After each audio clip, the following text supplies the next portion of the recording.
നിങ്ങളെ ക്യാമ്പിൽ ഒരു മ്ലാനതയുണ്ട്, അത് ഞാൻ തുറന്നു സമ്മതിക്കുന്നു.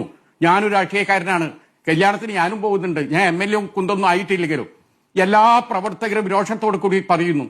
4-ാം തീയതി വിജയം കിട്ടി, 5-ാം തീയതി 6-ാം തീയതി കയറി ഇരുന്ന് വലിയ ആഹ്ലാദ പ്രകടനത്തിന് വേണ്ടി പഴക്കം വാങ്ങി കാത്തിരിക്കുന്ന ഞങ്ങളെ പ്രവർത്തകർ കുറെ ദിവസമായി.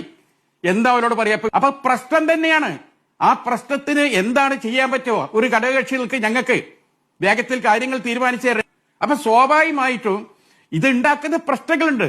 ഇതിന് കോൺഗ്രസിന്റെ നേതാക്കളോട് ചോദിച്ചാൽ ഡൽഹിയിൽ ഇത്ര ദിവസം കഴിഞ്ഞിട്ടില്ല വന്നത്, ബോംബെയിൽ അത്ര ആയിരുന്നല്ലോ. അവർക്ക് അതല്ലാതെ വേറെ എന്ത് ഉത്തരവാ പറയാ?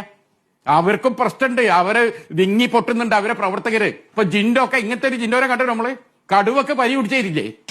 എന്തായാലും കാരണം വിഷമം കൊണ്ടാ. ജനങ്ങളുടെ ജീവിക്കുന്ന ആളാ ജിൻഡോ ഒക്കെ. ഞങ്ങളൊക്കെ ചോദിച്ചിട്ടുണ്ട് കഴിഞ്ഞ 5 വർഷമായി. കഴിഞ്ഞ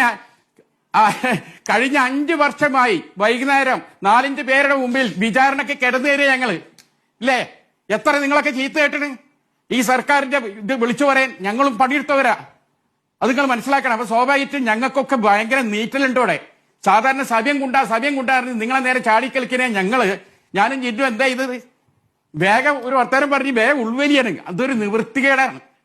എന്റെയും ജിന്നോന്റെയും ഒക്കെ നേതാക്കളോട് എത്രയും പെട്ടെന്ന് ജനത്തിന് രോഷമുണ്ടാവും, സംശയം.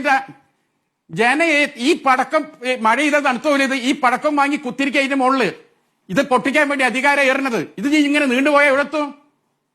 ഇതിപ്പോ ഞങ്ങളെ നേതാക്കന്മാരും ഞങ്ങളെ മുന്നണിയാണല്ലോ. കോൺഗ്രസ് ഞങ്ങളെ ജ്യേഷ്ഠനെ പോലെയാണ്. അതിനെ നേതാക്കളൊന്ന് കേൾക്കട്ടെ. ഞങ്ങളൊക്കെ ഒരു വേദന എത്രയും പെട്ടെന്ന് ആകണം. ഇത് സമയം എടുത്താൽ ഇവിടെ ഇബിലീസ് ഇറക്കും. ഞാൻ കഴിഞ്ഞ ചർച്ചയിൽ നിങ്ങളോട് പറഞ്ഞിട്ടുണ്ട്.